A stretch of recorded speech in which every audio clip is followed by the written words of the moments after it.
Welcome back to another episode of Strictly Sega, and this week we shall be reviewing Sega GT for the Dreamcast.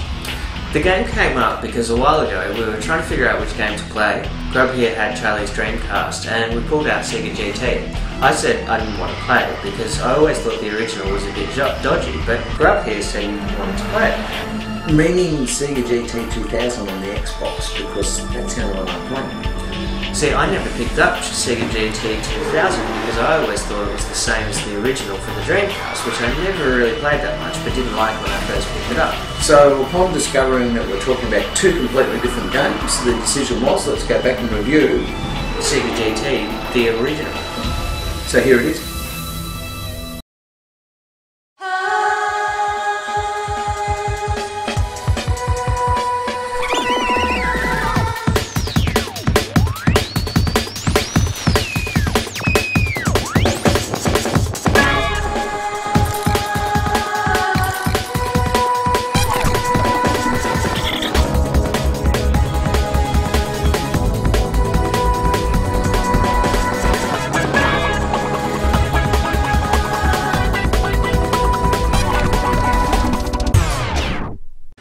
Sega GT was released in early 2000, but it was considered by most people as a bit of a flop. A bit of a flop, you reckon, Nick? But let's be honest, mate, we both did consider that there were some merits to this game, so I reckon it might be worthwhile having a look at a few of them. Okay, so first, let's take a look at the quite impressive selection of cars in the game. Well, look, the thing that impressed me the most was obviously the common selection of makes and models that you can find in most car yards around the world. Yeah, at least you recognise the cars. That was one of the big differences with this game. They really tried to make it something that you could, it felt like you were driving cars you could actually own one day. It almost appears like they seem to be even genuinely fiscally obtainable. Yeah. You know, like you could look at that car, I can afford that. Yeah. Yeah, as you know, like where I found certain other games, it was like great selection of cars, but let's be honest, it was sort of out of reach of the common man, so to speak. So yeah. It was a bit self-defeating driving all these supercars when you know you were never really ever going to have a bash at one. And there's no point really getting this amazingly overpowered supercar from a car company you've never heard of, because that aspiration of wanting to drive it really isn't there if you've never heard of the car before. Know, and we are talking pre-Top Gear here too. So you know. Now, one of the other things you might notice about this is some of the background graphics, skylines, clouds and stuff are actually really impressive. The clouds were luscious. Yeah. It was really impressive, but it all sort of came apart in the foreground. Yeah, they sort of used up all this space on background graphics and stuff and forgot the cars. You know, look, the music, I've heard worse.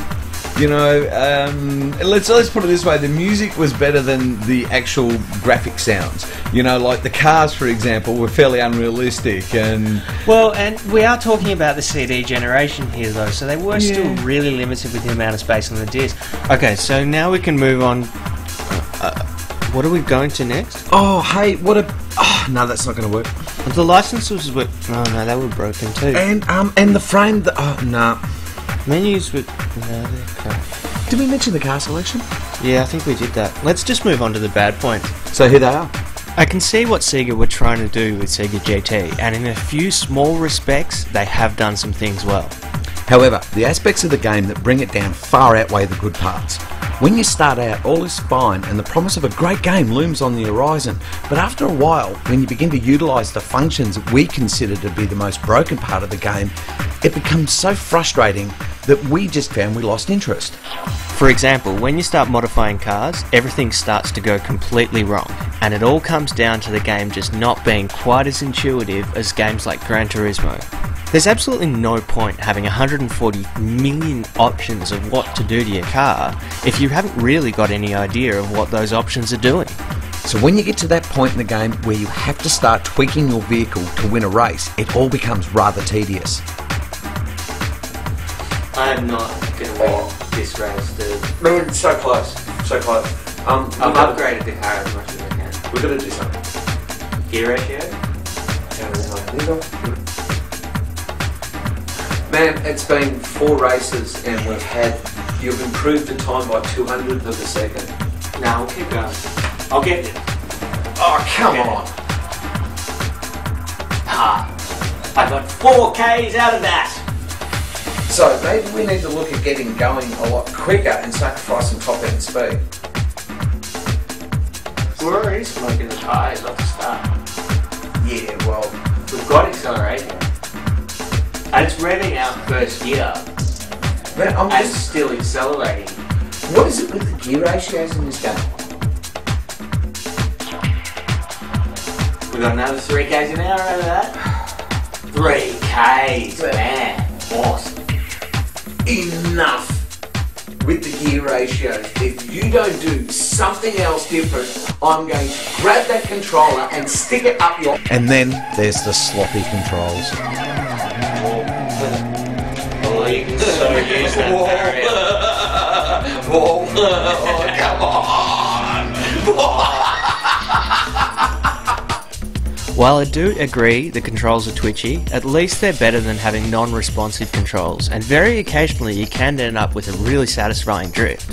Which, I may add, Nick, does nothing to improve your track times or win races. Shut up, Scotty. Thankfully, they corrected a lot of these issues in the later release Sega GT 2000, and in a lot of ways it stood up as an equal comparison to Gran Turismo, but I was always the Gran Turismo fan.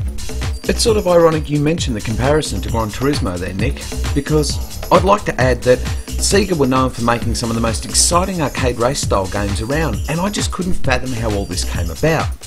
Which, in all, is a real shame, as Sega in its last days as a console producer had this innate ability to take a creative and groundbreaking idea and, well, essentially produce rubbish. Warning, the views expressed by Grub are not necessarily the views of all of the Strictly Sega crew. Spoken by the We Love Sega Party, Melbourne, Australia. So, there we have it. Sega GT for the Dreamcast. Oh boy. We picked a doozy for our first review. Yeah, I think we overextended ourselves a little bit, but anyway, that's a story for another time. As much fun as we've had making it, we really hope you enjoyed our take on it. Yeah, and look, I picked up Grid since and I've been hammering away at that, so it did actually do something for me. It's sort of ironic actually, you've gotten into more racing games where I've gone the other way. I've actually gotten back into Tomb Raider, so I've slowed down quite a bit. So I guess in the end, Sega GT is a great game to play to make you want to pick up something else. Yeah. There you go. That's our take on Sega GT. I guess it is good for someone.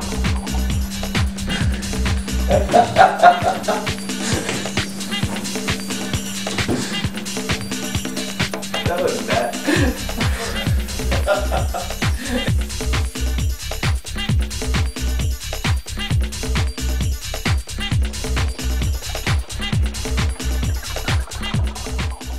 Scandalous, man. He just ran right into the side.